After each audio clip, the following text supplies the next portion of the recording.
Hello friends, मेरे digital classes में आप लोग का बहुत बहुत फिर से नए सेशन में स्वागत करता हूं। तो छत्तीसगढ़ सामान्य अध्ययन में इसके पहले हम छत्तीसगढ़ के प्राचीन इतिहास पढ़े हैं, ठीक है, जिसमें चैप्टर वाइज एमसीक्यू के साथ पूरा डिटेल पढ़ाने की कोशिश किया हूं, ठीक है, मेंस लेवल तक के। इसके बाद हम छत्तीसगढ़ के जो है पहले आधुनिक इतिहास पढ़े हैं। इसके बाद मैं छत्तीसगढ़ प्राचीन इतिहास पढ़ाया हूँ। इसके बाद हम आज पढ़ेंगे छत्तीसगढ़ के मध्यकालीन इतिहास के बारे में हम पढ़ेंगे, ठीक है। तो यहाँ पे देखेंगे कौन कौन से चैप्टर हम यहाँ पे पढ़ने वाले हैं, उसको हम देखेंगे।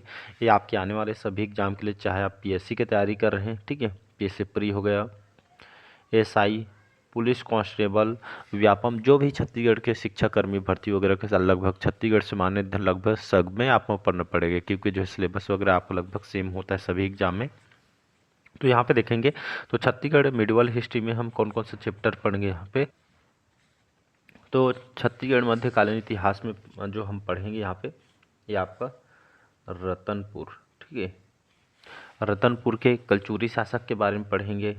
दूसरा आपका रायपुर, ठीक है, रायपुर के जो है कलचुरी के जो शासक है, कलचुरी वंश के बारे में हम पढ़ेंगे। तीसरा आपका पढ़ेंगे आपका नागवंश, ठीक है, नागवंश, नागवंश में जो भी ये आपका फड़ी नागवंश और आपका सी से छिंदक नागवंश, ठीक है। नागवंश में एक तो फड़ी नागवंश पढ़ेंगे, दूसरा आपका छिंदक नागवंश है, ठीक है। चौथा पढ़ेंगे आपका कांकेर, ठीक है, तो कांकेर के सोमवंशी शासक, इनके बारे में हम पढ़ेंगे, ठीक है। और पांचवा आपका काकती वंश, ठीक है, तो पांचवा आपका काकती वंशियों के बारे में हम यहाँ पे पढ़ने वाले हैं, ठीक है। तो ये भी आपका जो है सिलेबस बुक में यही दिया गया है। तो यहाँ पे हम रतनपुर के कलचुरी शासक, रायपुर के कलचुरी, ठीक है, और आपके नागवंश नागवंश ये जो है शासकों में जो है फड़ी नागवंश और छिंदक नागवंश के बारे में पढ़ेंगे। कांकेर के सोमवंश और आपका काकती वंशियों के बारे में हम पढ़ने वाले हैं, ठीक है।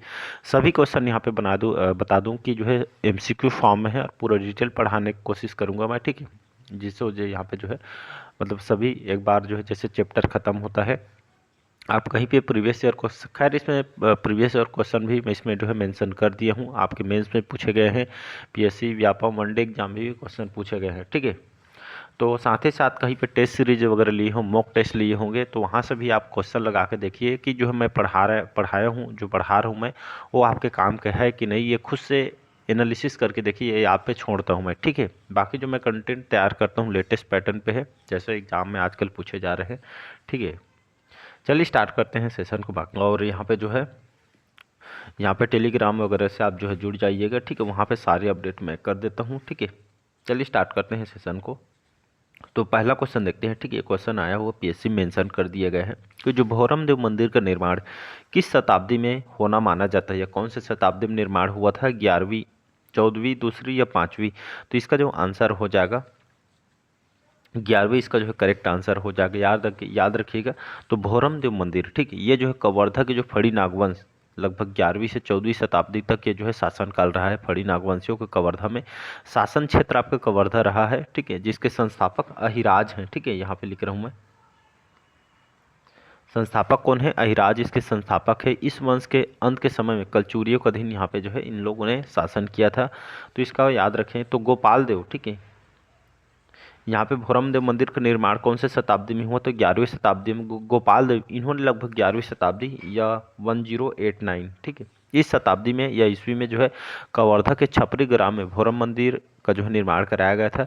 और भोरम देव यहाँ की जो है जो मंदिर यहाँ की जो है कलाकृति या मूर्तियों के कारण ये जो है खास करके जो है पर्यटन या कला तीर्थ भी ये इसको जो है कहा जाता है।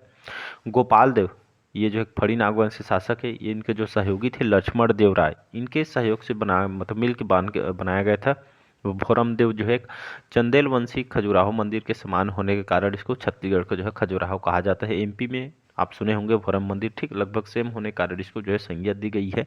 भोरम देव मंदिर जो है आपका नागर शैली में, ठीक है, नागर शैली में जो है ये आपका निर्मित है। भोरम देव जो है एक आदिवासी देवता है, ठीक है जी। तो भोरम देव मंदिर का जो निर्माण है फणी नागवंश के काल में हुआ है। लगभग 2 से 3 बार एग्जाम में क्वेश्चन पूछे गए हैं, इसको आपको याद रख। अगला क्वेश्चन देखते हैं। सर्वाधिक प्रतापी कलचुरी नरेश निम्नलिखित कौन था? जाजल प्रथम, मुग्धतुंग, कलिंगराज या रत्नदेव द्वितीय। तो इसका जो आंसर हो जाएगा जाजलदेव प्रथम, ये जो है कलचुरी वंश के शासक थे। इनका कार्यकाल 1095 से लेकर 1120 तक इनका शासनकाल रहा है। इनको जो है गज शार्दुल की उपाधि दी है। गज शार्दुल मतलब ये हाथियों के एक शिकारी होते हैं, उसको गज शार्दुल बोलते हैं, ठीक है। तो इनको उपाधि दी गई थी। इन्होंने जो है त्रिपुरियों की अधीनता के जो है अस्वीकार कर दिया था, और पहली बार इन्होंने, ठीक है, मतलब जो पहली बार स्वर्ण सिक्के छत्तीसगढ़ में किन्होंने चलाए थे, तो ये जाजलदेव प्रथम इन्होंने चलाए थे, ठीक है। और जिसमें श्रीमद जाजलदेव और गज शार्दुल इन्होंने चित्रित करवाया था। इन्होंने जो है नगर बसाया था जिसको जाजलपुर कहा गया था, जिसको अभी वर्तमान में हम जांजगीर के नाम से जानते हैं, ठीक है। ये नगर इन्होंने बसाया था, ठीक है। इसको आपका याद है। उन्हीं की याद में हर साल जाजल महोत्सव का भी आयोजन किया जाता है। इनके द्वारा मंदिर, ठीक है, जो जाजलपुर में भगवान विष्णु मंदिर, जिसको नक्ट मंदिर भी कहा जाता है, ठीक है, इसका निर्माण इन्होंने कराया था। पाली के शिव मंदिर कोरबा में इसका जीर्णोद्धार कराया था, कई बार बताया हूँ। इसी मंदिर का निर्माण जो है बाणवंशी शासक विक्रमादित्य द्वारा करवाया गया था, लेकिन जीर्णोद्धार इनके द्वारा करवाया गया था। इसको आपको याद रखना, देवस्य कृति उत्कीर्ण इन्होंने यहाँ पे करवाया था। इनके द्वारा विजय अभियान भी, जैसे विजय अभियान मतलब ये जाजलदेव प्रथम ने छिंदक नागवंशी शासक सोमेश्वर देव को पराजित कर उनके परिवार को बंदी बना लिए थे, किंतु सोमेश्वर देव की माता गुंडम महादेवी के अनुरोध करने पर जाजलदेव ने उसे छोड़ दिया था। तो इसको आपको याद रखना। इन्होंने, जाजलदेव ने उड़ीसा पे आक्रमण कर स्वर्णपुर के राजा भुजबल को इन्होंने पराजित किया था। इसको आपको याद रखना है। तो ये सभी जो है क्वेश्चन आपके एग्जाम में पूछे गए हैं। यहाँ पे कलिंग राज, ठीक है, कलिंग राज कौन है?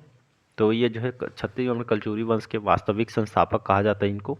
राजधानी तुमाड़ थी कलचुरियों की आरंभिक राजधानी, ठीक है। इसको याद रखिए। इन्होंने चैतुरगढ़ में, तुमाड़ में महिषासुर मर्दनी का जो है निर्माण इन्होंने कराया है। बहुत बार इनसे एग्जाम में क्वेश्चन पूछे गए हैं। इनके बारे में देख लेते हैं, रत्नदेव द्वितीय के बारे में, ठीक है। तो इनका जो कार्यकाल लगभग 1120 से 35 तक इनका कार्यकाल रहा है, ठीक है। ये इन्होंने जो है कलतरा, पारा गांव, सिवनी, रायर, सरखो, ये अभिलेख यहाँ से इनके बारे में पता चलती है, ठीक है। और सामंत वल्लभ राज के द्वारा विकटपुर जो महल कोटागढ़ व रेवंत मंदिर का इन्होंने निर्माण कराया था। इन्होंने 36 विधाओं का ज्ञाता कहा जाता है, ठीक है। ये इंपॉर्टेंट क्वेश्चन हो सकता है कि जो है 36 विधाओं को ज्ञाता किसको कहा जाता है? तो रत्नदेव द्वितीय को कहा जाता है, ठीक है। इसको आपको याद, बंगाल के गोंड राजाओं को परास्त किए थे इन्होंने। तो बहुत सारे इन्होंने यहाँ पे जो है काम किए हैं, तो इसको आपको याद रखना है। अगला क्वेश्चन चलिए देखते हैं। किसके शासनकाल में, ठीक है, किसके शासनकाल में स्थानीय प्रशासन, जिसको पंचकुल बोला गया, ठीक है, ये स्थानीय प्रशासन है, तो पंचकुल नामक संस्था के अधीन था। कलचुरियों के, मराठों के, अंग्रेजों के, या इनमें से कोई थी? ये जो है किसके अधीन थे? तो कलचुरियों के अधीन थे। तो इसका आपको एक स्थानीय प्रशासन है पंचकुल, तो ये जो कलचुरियों के शासन के जो है, मतलब ये संस्था के जो अधीन था, ये ऑप्शन जो है करेक्ट आंसर हो जाएगा। और छत्तीसगढ़ में सर्वाधिक समय तक जो है कलचुरियों ने यहाँ पे जो है शासन किया है, इसको आपको याद रखना है। अगला क्वेश्चन देखते हैं। छत्तीसगढ़ में देवपाल मोची ने कहाँ पर जो है नारायण मंदिर, ठीक है, ये भगवान विष्णु जी का मंदिर है, कहाँ स्थापित करवाया था? रतनपुर, खल्लारी, तुमाड़ी, या इनमें से कोई नहीं? तो इसका जो आंसर हो जाएगा ये आपका खल्लारी, महासमुंद जिले के अंतर्गत आती है। बहुत ही अच्छी जगह है, ठीक है। तो देवपाल मोची ने यही भगवान जो है नारायण मंदिर और विष्णु जी का मंदिर इन्होंने स्थापित कराया था। किसने? ये पीएससी में आया हुआ है, ठीक है, याद रखिएगा। तो देवपाल मोची ने, इन्होंने इस मंदिर को जो है स्थापित करवाया था। तो इसका बी ऑप्शन जो है करेक्ट आंसर हो जाएगा। यहीं पे जो है आपका जो है महासमुंद जिले में खल्लारी मंदिर है, ठीक, खल्लारी माता का मंदिर है। विष्णु मंदिर मंदिर जो है कलचुरी शासक ब्रह्मदेव के शासनकाल के दौरान लगभग 1415 में, ठीक है, देवपाल नामक व्यक्ति द्वारा ये करवाया गया था, ठीक है। यहाँ पे भीम खो है, ठीक है, भीम खोज है या भीम खो, जो भीम के पच्चीन यहाँ से प्राप्त हुए। लाक्षागृह, जहाँ पे दुर्योधन ने पांडव को जलाकर मारने का भी षड्यंत्र यहाँ पे रचित। ये भी क्वेश्चन आपका पीएससी में आया हुआ है, इसको आपको लाक्षागृह करके। नेक्स्ट क्वेश्चन देखते हैं। चलिए अगला क्वेश्चन है, निम्नलिखित किस कलचुरी वंश के शासक ने राजधानी को रतनपुर से कोसंगा जो है स्थानांतरित किया था? बहारेंद्र, या इनको बहारेंद्र साहब बोलते हैं, पृथ्वीदेव द्वितीय, रत्नदेव द्वितीय, जाजलदेव प्रथम? इसका आंसर हो जाएगा बहारेंद्र शाह, ठीक। इनका जो है शासनकाल 1480 से 1544 तक इनका शासनकाल रहा है, ठीक है। इन्होंने राजधानी कोसगई जो कोरबा, ठीक है, तो बहारेंद्र शाह ने रतनपुर के स्थान पर इन्होंने छुरी कोसगई का निर्माण कराया और कोषागार की जो है इन्होंने स्थापना की थी, ठीक है। इन्होंने जो है जो कोसगई मंदिर है छुरी कोरबा में और चैतुरगढ़ की किला इन्होंने निर्माण कराया था। और इन्हीं के शासनकाल के दौरान जो सैन्य सहयोग के बदले बिसई ठाकुर बिंजवार को जो सोना खान क्षेत्र में जमींदारी स्थापित कर इनको जो है सौंप दिया गया था। इसको आपको याद रखना है। इनके बारे में देख लेते हैं। पृथ्वी द्वितीय, ठीक है, इनका जो है कार्यकाल 1135 से 65 तक इनका कार्यकाल रहा है।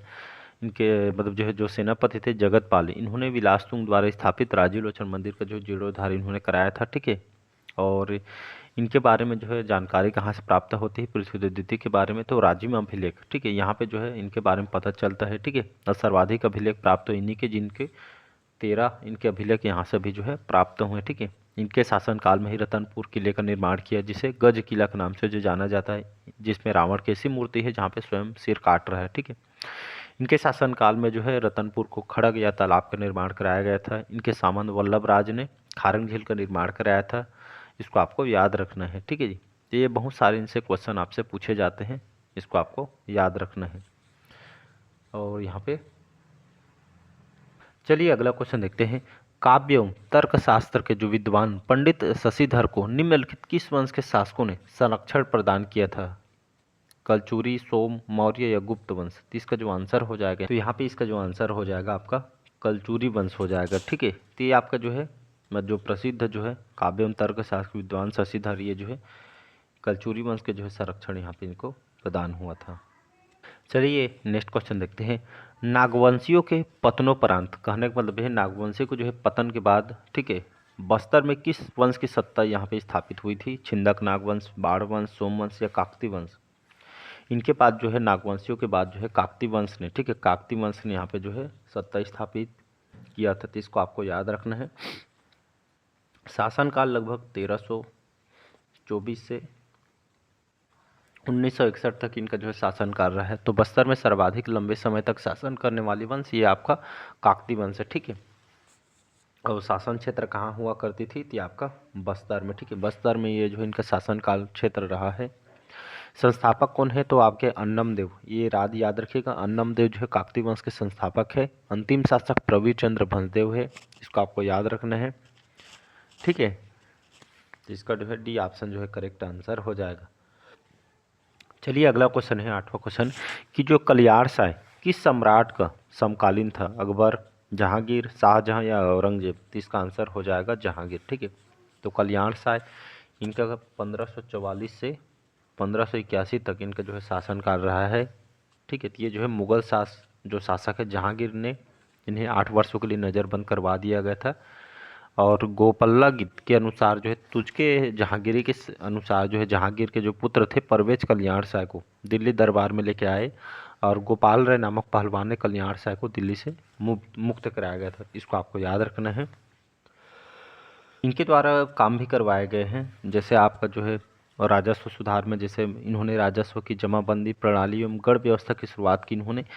और ब्रिटिश जो कालांतर में जो ब्रिटिश अधिकारी मिस्टर चिस्म ने प्रदेश को छत्तीसगढ़ में विभाजित यहाँ पे किया था इन्हीं के शासनकाल में, इसको आपको याद रखिए। और कल्याण शाह, ठीक है, और मंडला के जो राजस्व अधिकारी के विवाद के चलते या परिणाम स्वरूप कल्याण शाह को अकबर ने अपने दरबार में बुलाया और 8 वर्षों तक इनको जो रखा था। तो बाबू रेवाराम के अनुसार ये पता चलता है। और कल्याण शाह 8 वर्षों तक मुगल सम्राट के दरबार में उपस्थित हुए थे, इसको आपको याद रखना है। चलिए नेक्स्ट क्वेश्चन है। शुद्धाद्वैत मत के प्रवर्तक महाप्रभु वल्लभाचार्य की जन्मस्थली, ये बहुत बार एक क्वेश्चन पूछा गया है, मत पूछिएगा, ठीक है, बहुत बार पूछा गया है। तो शुद्धाद्वैत मत के प्रवर्तक यहाँ महाप्रभु वल्लभाचार्य के जन्मस्थली मल्हार, रतनपुर, डोंगरगढ़ या चंपारण? तो इसका जो आंसर हो जाएगा आपका चंपारण, ठीक है, ये रायपुर के अंतर्गत ही आती है। तो चंपारण जो प्रसिद्ध वैष्णव संत जो वल्लभाचार्य के जन्म स्थान है या जन्मस्थली कहा जाता है इसको, ठीक है। जहाँ का जो है चमकेश्वर महादेव को मंदिर भी जो बहुत ही प्रसिद्ध है यहाँ पे हॉस्टन वार्डन में और पीएससी प्री में, ठीक है। एक क्वेश्चन आपका आया हुआ है, अभी पिछले बार जो पीएससी हुआ था उसमें भी आई थिंक आया हुआ था, जहाँ मेरे को याद आ रहा है। चलिए आज का लास्ट क्वेश्चन देखते हैं, बाकी के क्वेश्चन अगले पार्ट में करेंगे। कलचुरियों के बाद, ठीक है, तो कलचुरी वंश के बाद या कलचुरियों के बाद किसने छत्तीसगढ़ में सत्ता संभाली थी? मराठों ने, अंग्रेजों ने, सोमवंशियों ने या इनमें से कोई? थी यहाँ पे इसका आंसर हो जाएगा मराठों ने, ठीक है। तो याद रखिएगा लगभग मराठों ने सन जो है 1750 में 1750 में रायपुर के जो लाहौरी शाखा के कलचुरी शासक अमर सिंह को अपने जो है नियंत्रण में ले लिया गया और इसी प्रकार लगभग 750 वर्षों तक शासन करने वाली कलचुरी शासकों को जो है शासनकाल यहाँ पे जो है समाप्त हो गए। इसी के चलते यहाँ पे जो है, ठीक है, मतलब जो है इसके बाद मराठों ने यहाँ पे जो है अपनी सत्ता संभालते हैं। ठीक है, तो पढ़ेंगे कल हम नेक्स्ट क्वेश्चन को, नेक्स्ट पार्ट में आएंगे। ये पहला पार्ट है, पार्ट वाइज डालते जाऊँगा, ठीक है, उसको जो है आप कवर करते जाइएगा। चलिए, बाकी आज का सेशन यहीं तक रखते हैं। कैसा लगा सेशन आप कमेंट बॉक्स में कमेंट करके ज़रूर बताइए। नाइट के सेशन भी लीजिएगा क्योंकि वहाँ पे मैं जनगणना पढ़ा रहा हूँ। ठीक है, फर्स्ट पार्ट अपलोड कर दिए है, तो जनगणना और इसके बाद पंचायती राज, ठीक है, और जो भी चैप्टर जो इंपॉर्टेंट बच जाएगा उसमें कवर करा दूंगा। ठीक है, करंट अफेयर्स जो है मैं जल्द लाने वाला हूँ, पूरा दिसंबर तक है। ठीक है, थैंक यू।